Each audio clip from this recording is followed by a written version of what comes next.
been some interesting columns recently in the New York Times that talked about two different things that sort of were linked to me, linked in my mind. They were in the New York Times and the Chicago Tribune. One was celebrating or speaking about the anniversary of the fall of the Berlin Wall 20 years ago.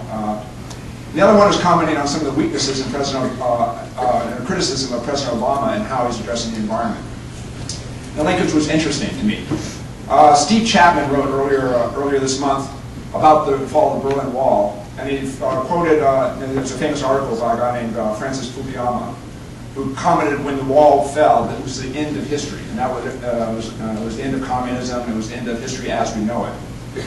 But in the article, he also said that he was now fearing centuries of boredom as a dynamism of the Cold War, competition, Sputnik, conflict, invasion. As that disappeared, Fukuyama talked about boredom, centuries of boredom, because we'd be faced with the endless, I'm quoting him, the endless solving of technical problems, environmental concerns, the satisfaction of sophisticated consumer demand.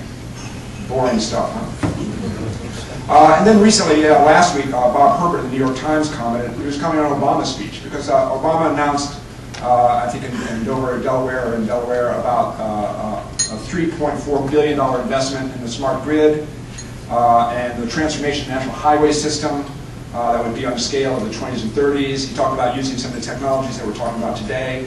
The same day, Vice President Biden talked about converting a GM plant into making hybrid vehicles. But what Herbert said, and I think this is a concern, he said what was missing in the speeches was a feeling of excitement. And immediately the speech that was very important in terms of the substance, and all of us have been moved, particularly in this room, by Barack's commitments to everything we represent.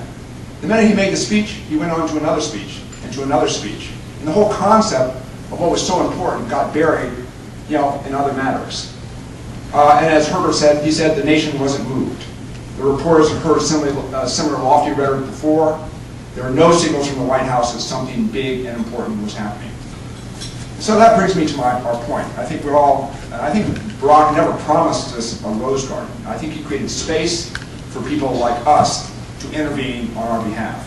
So it's up to us in this room at the grassroots to change the tone. If we care about the environment, we must demand greater action, creativity, and focus by our public and private sectors. We need to recognize the essential role of advanced technology and advanced manufacturing and sign up.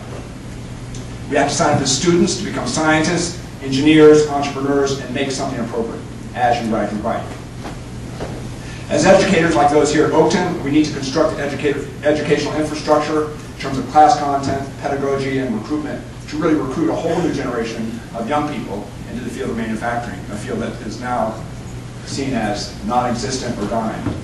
As government officials, we must utilize scarce dollars for this transformation.